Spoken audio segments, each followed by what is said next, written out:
My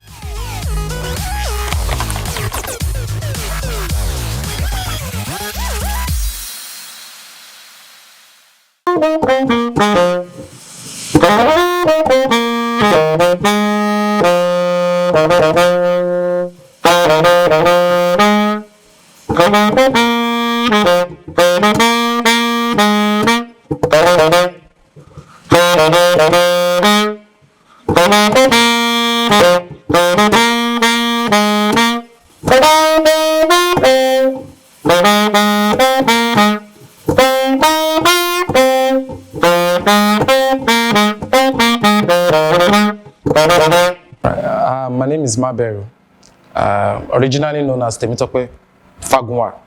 I'm a revolutionary, I'm a pan-africanist, a historian, and also an afrobeat musician. Tell us about your musical background and what influenced your choice of music as a career. Well, I think that for me, music has been an old thing. And beginning with myself, it would be ignorant to think that it has just been about myself. Because I think it has also been, in a way, subconsciously a family thing. You know, my late dad, well, I would call him an unprofessional musician in the sense that he didn't go to the studio to record any of his tracks, but he was so much into music. I mean, I'm talking about a man that would sing late into the night. You know, I'm talking about a man that would do anything, you know, for old folk, you know, music. It was such an interesting, you know, man, particularly when it comes to music. Tell us about your musical influences. Oh yeah, but I think the turning point actually for me was when I came across afrobeat, you know, invented by the person of Fela Anikulapo Kuti. I mean, that totally changed my orientation of music. You see, I grew up understanding that music is just any form of art, any work of art really, that you could sing, you could do this, that, you know, there's nothing really attached to music, no significance, no imperativeness attached to music. Until I came across Fela.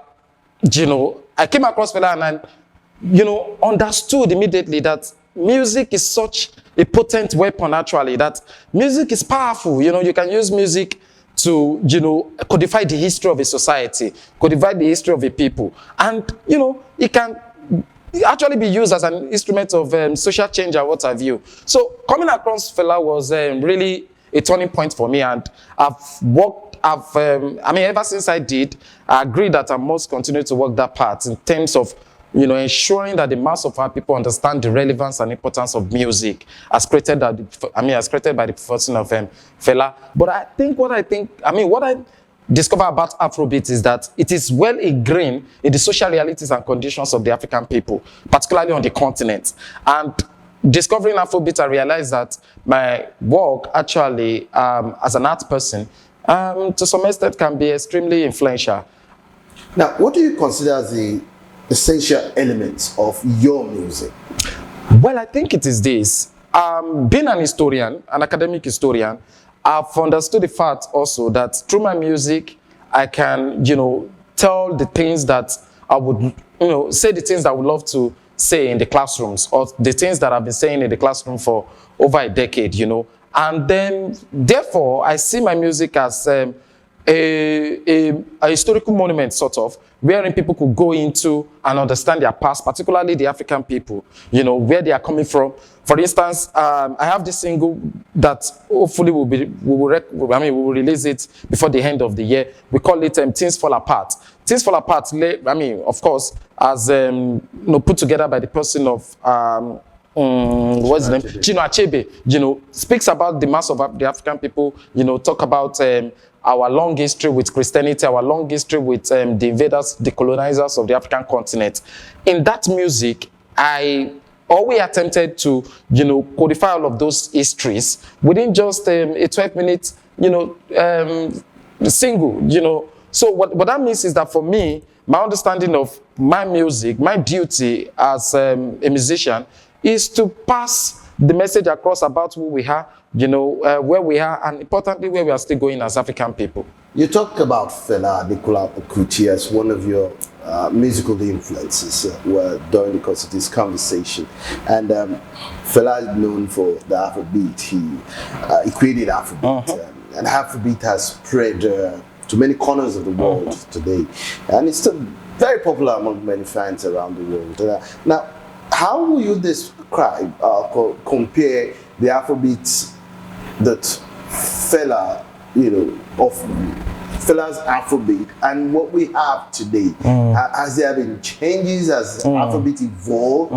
Well, I would like to think that, the Afrobeat that we understand today, the so-called Afrobeat that we understand today, to a larger extent, has nothing whatsoever to do with the Afrobeat created by Fela Anikulapo Kuti. And I'm saying this with all due respect to musicologists that would think, towards a different line. Because Fela created, a genre of music that had its own mandate.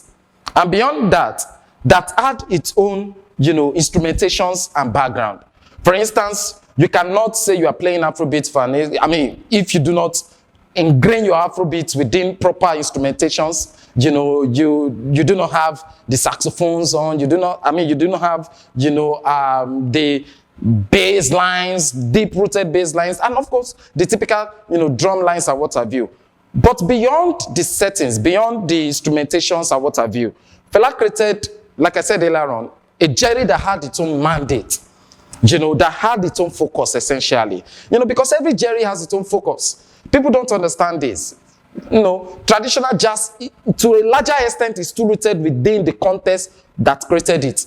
But for us, we are trying as much as possible to distort what Fela created by terming it Afrobeat, by saying that, some persons are adding S to it, calling it Afrobeat, saying that what the Davido, the Wizkid, and the likes of these guys were playing is the same thing with what Fela played. I stand to disagree with that, because they are not in any way close to the basic content that Fela produced, during his era. And so, therefore, you cannot really classify that as Afrobeat. At best, what I consider all of those music, all of those songs and the kind of thing that they are playing to be, is nothing but, Afropop. Let us call it Afropop, for just what, but not Afrobeat, really. Afrobeat is well ingrained in the social realities and conditions of the African people, more than all of those things that we are being told that all of these guys are playing. And then I think they are also doing this because they are in search of that international market. And that is why, for me, as a brother said, one of our great revolutionaries, Malcolm X, he said that, you see, the enemies, the oppressors, those we are fighting today, once I'm dead, they will make use of me better than, they would have made use of me when I'm alive. In other words, the image of Malcolm X today has been distorted across the white media, society and what have you. It's the same thing we're experiencing with Fela Anikulapo Kuti. Those persons that, fought their fingers to the bones, disagreeing with this man today, suddenly appears to be the ones, supposedly propagating his ideas and his music and what have you. So the form at which they are distorting Afrobeat is within the context of the fact that they also want to say that, the man did not create anything magical. If the likes of Burna Boy, if the likes of Wizkid and all of these, so-called musicians are playing the same genre that the man, was playing there, therefore he did not create anything magical. I completely disagree. They are not playing Afrobeat. At best, they are playing Afropop. Fela Anikulapo Kuti used the music as a source of antagonizing, talking about the ills within the society at the time. And he was the voice of truth and the face of truth, honesty for him. Now, with the current crisis in the country now, bedeviling this nation, talking about bad leadership, the terrorist attacks, kidnappings, and the spate of, violence and crimes that has ravaged, and the increase in corruption, one begins to wonder, has the tone of Afrobeat changed from that concept, based on the fact that most of this, you mentioned some of these genres of the musicians who adopted Afrobeats and are becoming the rave now because of this, because they wanted to be accepted internationally, and they're actually making waves as a matter of fact. Absolutely. What has changed as far as that is concerned? And I also want you to talk about with those things that we've outlined, the issues that we outlined, and governments becoming more increasingly authoritarian in democracies or what otherwise, what role does music have to play nowadays in our world and in our country? Well, I think that as an important musician said, many, many years ago in the person of Nina Simo, the ancestors said that, as a musician, you must reflect the society you're living in. That's your mandate actually as a musician. So either you reflect it in a good way or in a bad way, prosperity will judge you within that context. I think that you cannot really discuss the realities of a society without not looking into the art, because again, art in a way is the codification of the realities and conditions of the society. Art, particularly music, has an important role to play in the social awakening of people in a society. And I take you back to the traditional African society. Musicians in the traditional African society were actually those you can call oral historians, in a way, because they appear to be the rememberers of the society. They remind the society of where the society is coming from, where the society is at that present time, and where the society must go. And, they do this through their songs, through their orikis. If we were to be traditional Yoruba society, for an instance, So the point I'm making is that the relevance of art to society cannot be underestimated. And I give you an instance. During the EndSARS struggle, you would notice something remarkable happened, particularly in the art world. Majority of the protesters, across the demonstration grounds, changed totally the orientation of music. On the protest grounds, people were not interested in whiskey, people were not interested in the Bese guys, people were not interested in all of these, so-called musicians. As at that point in time on the street, whether in Ikeja, whether, in Asaba, and all of those places where you have large mass of our people demonstrating, they were not interested in all of those music. They were not interested in all of those songs. But look at it.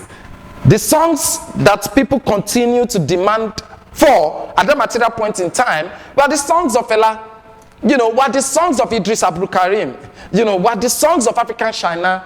These were the songs that people were really agitating for. People were asking, the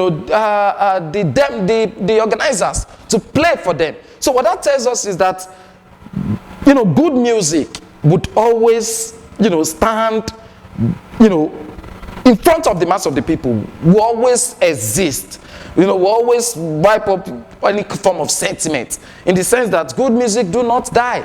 And that is why at that material point in time, people, the protesters, the demonstrators, listening to the songs of Fela, Idris Abdul Karim, African China, and all of those important guys that talked about the society really, all of those songs act therefore as a source of inspiration for them to continue to wage on the struggle which they were involved in at that material point in time. You cannot listen to Fela's, for instance, Movement of the People, MOP #1, and not understand the historical base for the tyranny of the Nigerian police or the Nigerian, soldier. You cannot. So imagine if we're having a demonstration against police brutality and someone putting, MOP #1, where Fela really, really dissected the origin of police brutality. You cannot, take that for granted. Compared to a music by all of these guys, Whiskey and all of that, about girls, about prostitution, about drugs and all of that, immediately all of those songs will become, unimportant. And you will observe also, during the EndSARS demonstrations, protests, and what have you, all of these musicians were cancelling their shows. They were cancelling their shows. Adibin, they were, forthright musicians. They wouldn't have to, because your important shows successfully, has come at a point in time where the mass of people are agitating for a better society. Therefore, you would just play the music, you would just play the shows within that same context, and your messages will be more hard. We go beyond what it was. But they could not. They had to cancel all of those shows because they know that they really do not have the content which the mass of the people were agitating for at that material point in time. So music is extremely important, when it comes to the question of awakening the consciousness of the people. Nigeria has returned to civil rule since since 1999 has, some have said it's a course, so to speak, considering the crisis that has bedeviled this country since 1999 under this present democratic dispensation. And the issue has always been bad leadership, And come to think of it, ahead of the 2023 elections, now we are seeing another sets of politicians coming in, and it's still the same old recycled. And what should be done in order to ensure that Nigerians are properly oriented, not just to vote for the same recycled element that has degraded, so to speak, and destroyed this country, the same evil. But at least we should be able to have more conscious leaders who are the best interests of Nigerians at heart. I think that we must begin our analysis of these realities by examining the so-called democratic dispensation we have been told that we've entered since 1999. Because I stand to believe that there's nothing democratic about this current political dispensation. And I'm saying that because the system that we are, the system that was entitled in existence before 1999 hasn't really been destroyed. I'm talking about a system that encouraged money-bagged politicians, to control, to dominate the political, setup.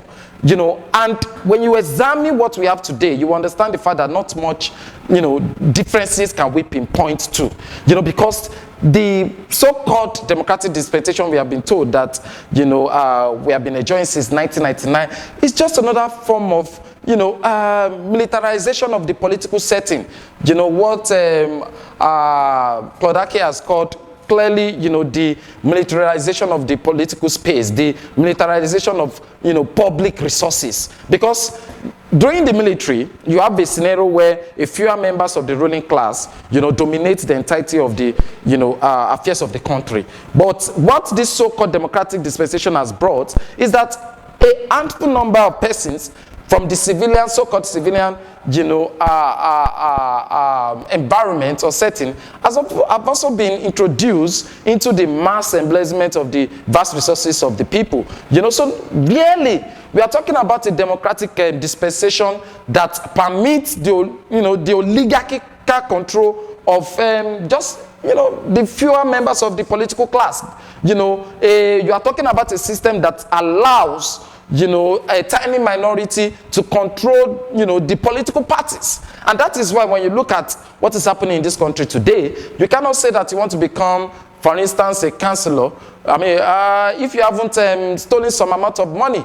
We are talking about how the political parties themselves, have been monetized to such extent that to become a governor in this country is such a problem.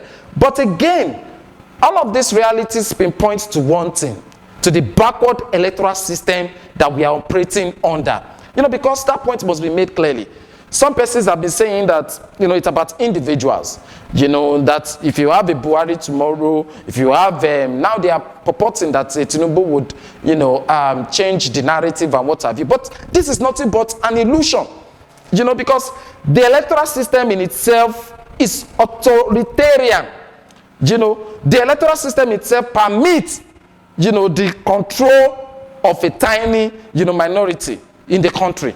And I'm saying this because when you examine the entirety of what they are now calling the, the Electoral Reform Act and what have you, none of these acts, none of the sections of this act seems to be articulating, how we can demonetize the electoral system.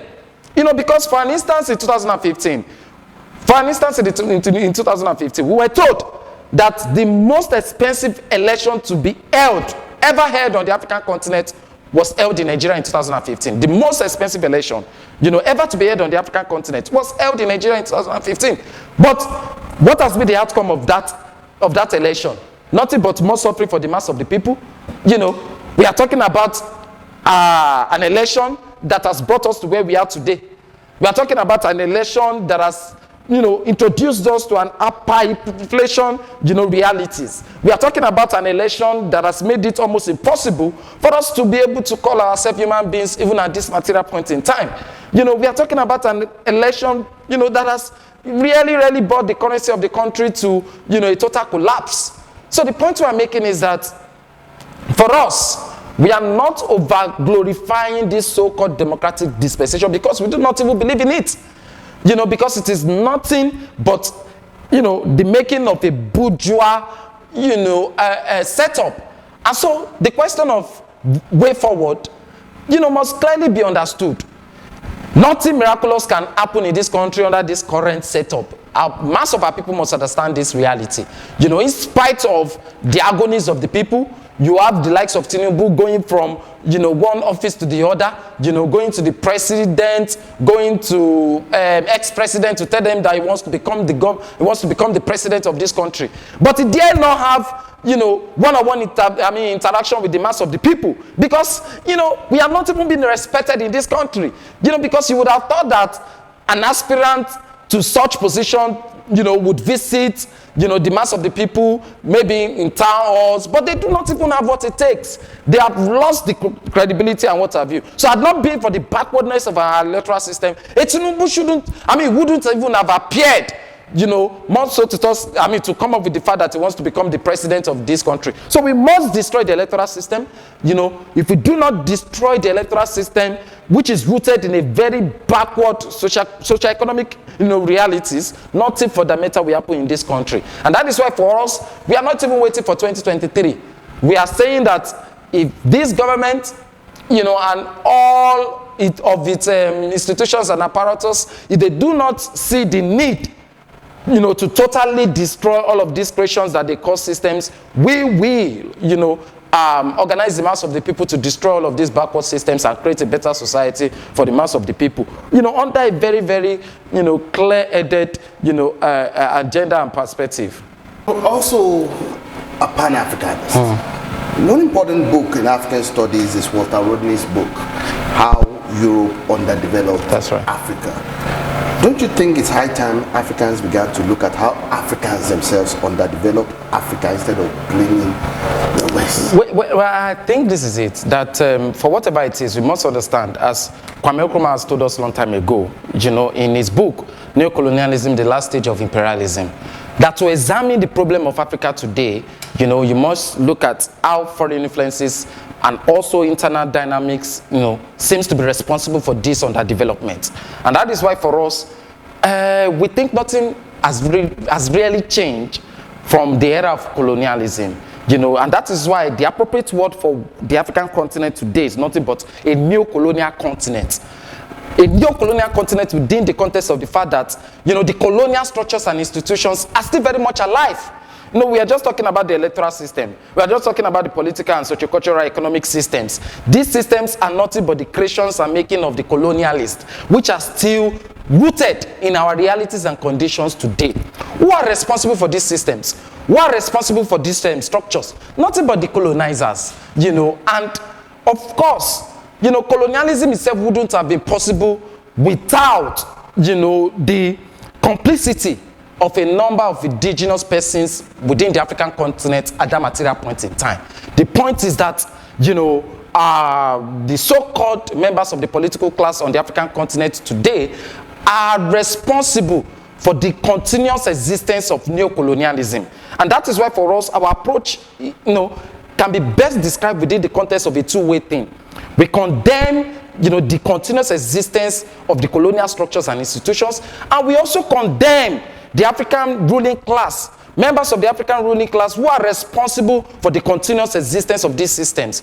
So the work of Walter Rodney, is relevant and will continue to be relevant. Because even in that book, Walter Rodney indicted the members of the African ruling class for the, continuous underdevelopment of the African continent. So for us, we wouldn't want to see it within the context of how Africa underdeveloped Africa, because, the trend of how Africa is being underdeveloped by the Europeans is still very much alive with us, and that is why we think that our approach must be a two-way thing. We can imagine Africa today as a prison yard, actually. A prison yard within the context of the fact that the owners of the prisons, are actually in the metropolis, the Europeans, the Americans, and the prison wardens, those that are controlling the affairs of the prisons are actually members of the African ruling class. And the prisoners are actually you and I.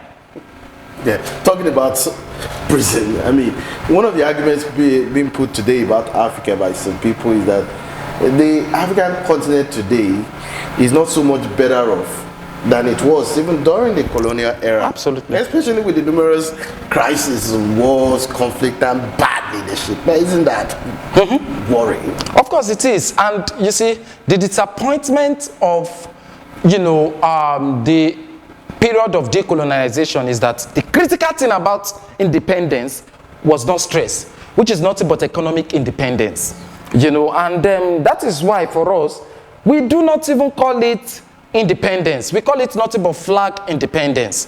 Because what independence are you articulating when the socio-economic base of the independence is not in existence? I mean, after the so-called independence in this country, the British had the gut to come down to Lagos to build, their own military base in Lagos. That was in the 60s, So the point we are making is that there's nothing to show for this so-called independence because the critical thing about independence has not been done. The economic base, till date, across the Francophone countries in West Africa, they still pay colonial tax to France. So that in itself is an expression of the fact that nothing has changed. What has only changed, as Frans Fanon has taught us, is the faces of oppression. The faces of oppression went from white, to black. But the point remains that the white systems, the white institutions are now being put behind the black faces. Now, we've also seen in recent times, most of the leadership, African political leaders are expunging history, even from schools, as Nigeria, for example, had experienced. Now,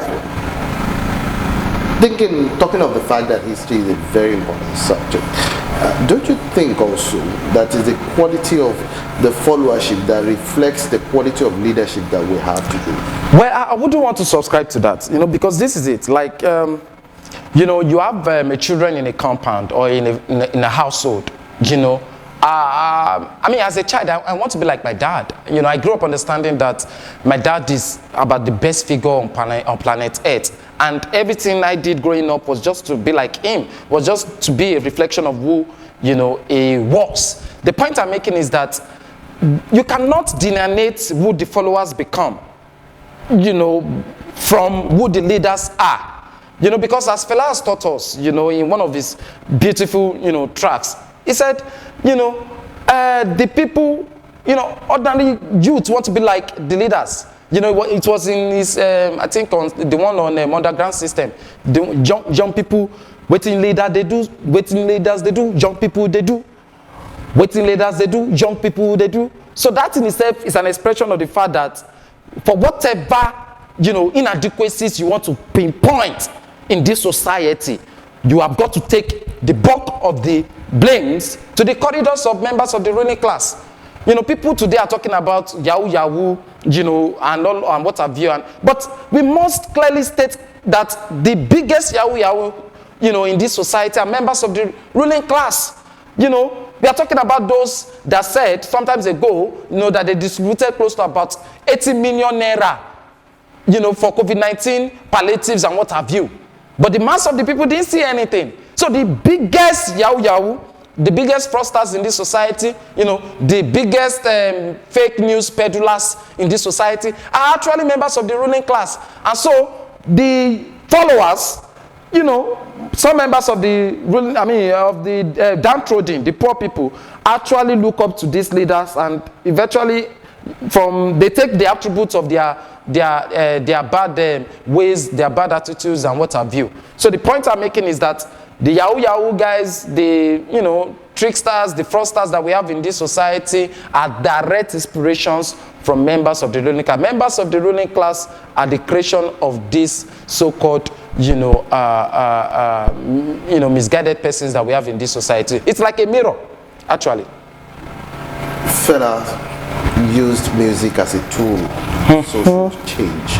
And considering the young artist in recent times, does it not worry you that some critics say that the current crop of Nigerian young artists are not politically conscious and are more interested in singing about women, girls, Yahoo-Yahoo, and also? I think it does, you know. What must be done to reorientate or to change that? I think it does. You see, for me, because for whatever analysis in more recent times that I come up with, I try as much as possible to see the economic angle. What do I mean by this? I think the whole problem around the music industry and, you know, the backwardness of the music industry as it appears to be, the non-informative tendency of the music industry as it appears to be today, began actually in the 2000s, in the early 2000s. I'm saying this because even in the early 2000s, we had African China and all of these guys who were, their content were political in nature, you know. But there was a gradual, you know, annihilation of political and relevant content in the music industry, you know, as a result of the consistent intervention of members of the ruling class in the music scene. And I'm saying this because, you know, you cannot operate an economic system that depends on commercialization, no liberalism, and not, you know, have a very backward, you know, artistic base. They were able, beginning with, you know, the 2005, 6, 7 down, to hijack, you know, totally, you know, the importance and the relevance of the music scene. To such extent that today, as we have seen, some of these so-called musicians are being subsidized by members of the ruling class to continue to keep the masses of our people uninformed. You know, there's a paternal relationship that exists between members of the ruling class and these so-called musicians to distract the mass of our people, to keep them in perpetual darkness, you know. And that's what we have seen today, you know, because it is a system. And I'm not going to say that during the days of Fela, there weren't some musicians who were singing, whose music were involved in banality, you know, vanity and what have you. They were. But that society, because you see, if a house is going to burn, of course, it's going to burn down gradually. That society, as at that material point in time, you know, was still rooted within the context of the fact that, you know, there must exist a good content and a bad content. Yours is now to decide on which to pick. You know, but for today, even the good content is not being recognized. You know, for instance, we have this space every now and then we've hosted shows, you know, in spite of our publicity and what have you. Few members of the Nigerian society are interested in the content that we give out. You know, they would rather Besse, they would rather Wizkid and all of those things than to listen to music that have concrete relevance, you know, in their struggle. What is your vision of what music can bring to our complex country, Nigeria? Well, I think that we must be consistent in what we're doing. You know, because I'm saying this, I use the word we because I know that, you know, I'm not the only one. Obviously, I'm not the only one working this part. And let me say it's a lonely part. It's a lonely part because you aren't getting the necessary support. You know, you aren't getting the commercial support. You know, you aren't even getting the societal support, really. But, you see, our resistance, our consistency, you know, will eventually pay out. I mean, like I gave the example of what happened during the NSAS protest, how the mass of the people went back to Fela, went back to all of those music, you know, which had good content. We must remain committed to the production and the consumption of good music, you know, because good music will continue to live. You know, good music has no expiring date. But what I do have in mind is to ensure that beyond the consistency, that we are able to bring this good content closer to our people.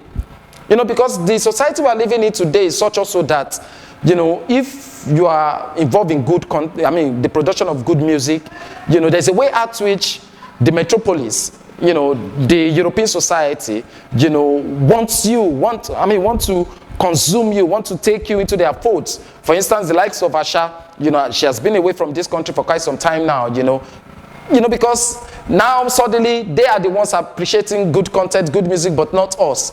But for me, you know, I don't see that as being successful. You know, going to Europe, basing in Europe, singing in Europe, and, you know, because I have a mandate.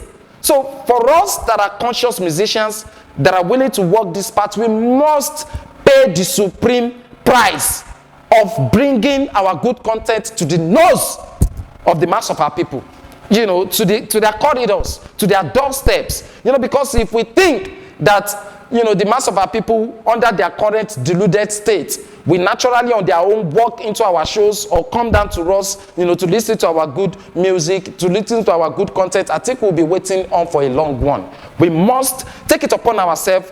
You must, you know, go to, I know it's a lot, it's demanding, but we must put it upon ourselves to go to the mass of our people wherever they are to present to them our good content, because our people are not really, you know, ignorant. Our people know, you know, the good content, of course, from the bad content. Maberu, thank you so much for your insightful analysis. I'm most grateful. I'm most grateful. I'm most grateful. God.